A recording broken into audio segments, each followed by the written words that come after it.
అది ఇక్కడ రిఫ్లెక్ట్ అయిపోతుంది. మనం ఏదైనా మార్చామనుకోండి, అంతే గ్రీన్ ఉంది కదా, ఇది రెడ్ అవుతుంది, డేంజర్ చూపిస్తుంది. అంటే మీకు లేకుండా వేస్తున్నారు అని. ఇక్కడ రివర్స్ అప్లైస్ లేకుండా రివర్స్ చార్జెస్.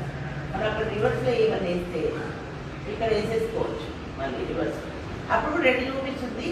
అయినప్పటికీ మనకు అక్కడ వేసాం కాబట్టి మనకు ఒక హక్కు ఉంటుంది, అక్కడ భయపడద్దు.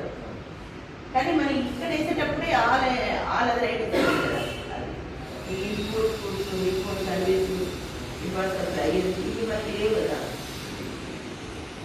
అవన్నీ. ఇక్కడ ఐటీ రివర్స్ యూజ్ అయ్యాయి, ఇక్కడ అదర్లో రివర్స్ ఏమైనా ఉంటే వేసుకోవాలి. ఇక్కడ కార్డు వీటి మీద ఇన్పుట్ కనపడుతూ ఉన్నాయి, ఇక్కడ వచ్చేస్తాయి మనకి ఆటోమేటిక్గా. దాంట్లో మన ఇన్పుట్ ఎత్తుతో ఉంచుకొని ఇంత రివర్స్లో వేయాలి. ఇక మొత్తం ఇండియన్ నేనైతే అవే ఫీల్ అయిపోతాయి. మీరు నాకు డీటెయిల్స్ చూపించాక నేను ఎక్కడ చూపించాను, ఎయిర్ ఇండియా అని రాదు, అక్కడ ఎయిర్ ఇండియా అని వస్తుంది, వాళ్ళ సర్వీసెస్ వస్తాయి, తెలిసిపోతుంది. దానికి తెలియకుండా ఉండే పేరు కూడా గుర్తుపట్టవచ్చు. మీకు అందరికి చెప్పే విషయం అది మన కామన్ సెన్స్ పాయింట్. మీకు అనేది మన కామన్ సెన్స్ లేదా మేడం అంటే ప్రతి దాని మీద ఆ విజ్ఞానాన్ని నేర్చుకోమని నేను చెప్తాను. కామన్ సెన్స్ యూజ్ చేయండి. మా నాన్న చెప్పింది ఒకే ఒక లెసన్, నాకు అకౌంట్స్ అని నాకు కామన్ సెన్స్. ఇది అంతే. చాలా ఇబ్బంది పడ్డాను నేను నేర్చుకోవడానికి. ఇది ఒక్క వర్డ్ చెప్పిన తర్వాత నాకు వచ్చేసింది. ఎలా అంటే ఓచర్ వేసేదాన్ని.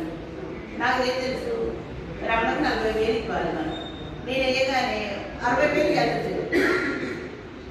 అంటే నేను 20,000 మనకు పేమెంట్ బదులు రిసీవ్ చేసుకున్నాను. అలా ఇది తప్పని చెప్పి మళ్ళీ రివర్స్ చేసుకునేదాన్ని.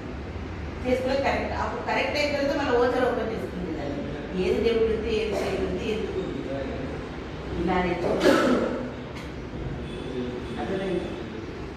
తప్పు చేయమని కాదు, తప్పు చేసినా పర్వాలేదు, దాన్ని రెక్టిఫై చేసుకొని మళ్ళీ ఇంకోసారి తప్పు జరగకుండా అర్థం చేసుకోండి. ఇలా కష్టపడితేనే ఆ అకౌంట్స్ అనేది అంటే దీన్ని థియరీ తెలుస్తుంది. థియరీ నేర్చుకుంది. ఆ థియరీ చెప్తే కన్ఫ్యూజన్ అందరికీ డెబిట్ రేటే ఉన్నాయి. ఇప్పుడు ఒక రకంగా చెప్తాను, ఇది ఏదో అంటే మనకు